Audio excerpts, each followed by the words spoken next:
Thank you for clicking It's Starting Now.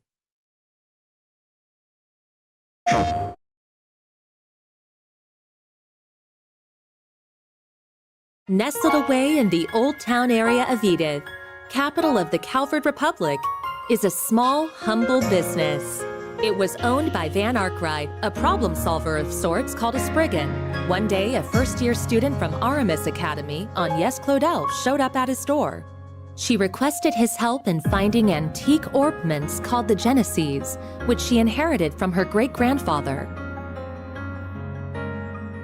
Utilizing his connections in normal society and the underworld, Van and Agnes found one of the Genesees, only to come under fire from a mafia group called Almata.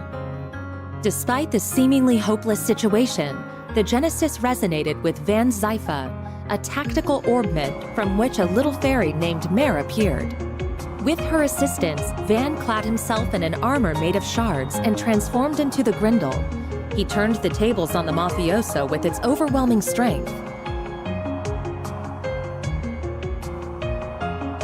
After that, Agnes agreed to work for Van part-time in exchange for his help in finding all 8 Genesees.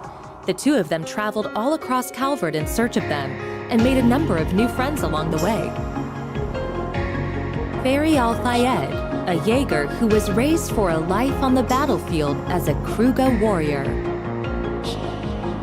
Aaron Way, a prodigy and a reckless leader of a group of delinquents from Longport's Eastern Quarter.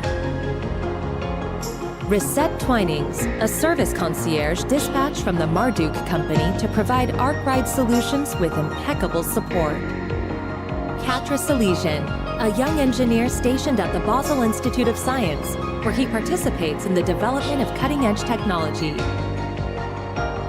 Judith Lanster, a famous actress in the world of film who leads a double life as the Phantom Thief Grimcat.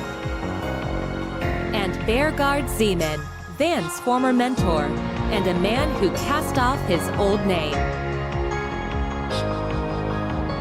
Together, they braved countless ordeals and collected many of the Genesees. Though they were hounded at every turn by Almata, who were using the devices to sow confusion and chaos wherever they went. Eventually, Almata's leader, Gerard Dantes, detonated a nuclear weapon in a remote village and wiped it off the map.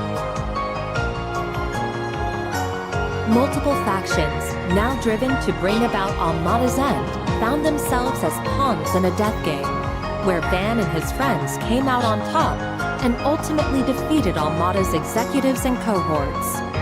Then they put an end to Dantes, the source of all this evil.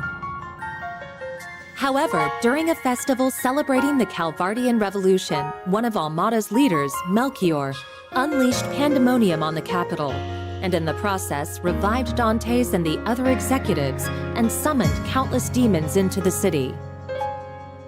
Pandemonium brought time in Edith to a standstill, but with the aid of their allies, Van and his crew were able to once again defeat Melchior and Dantes. Upon Dante's demise, the diabolic core that he had absorbed into his body found its way back to Van, its original host. Van awakened as Vagrant's diaspora and disappeared, fleeing from his companions. Unwilling to lose their friend, the group chased after him into the boundary between Zemuria and the Beyond and confronted the demon that overtook him. Thanks to the urging of his friends, Van was able to regain himself and temporarily drive the demon lord out by flinging the core into the depths of the rift. With all of these incidents behind them and the end of the year fast approaching, everyone other than Agnes bid a brief farewell to Van as they each left Edith behind. But before they departed, they all promised that they'd see each other again in the near future.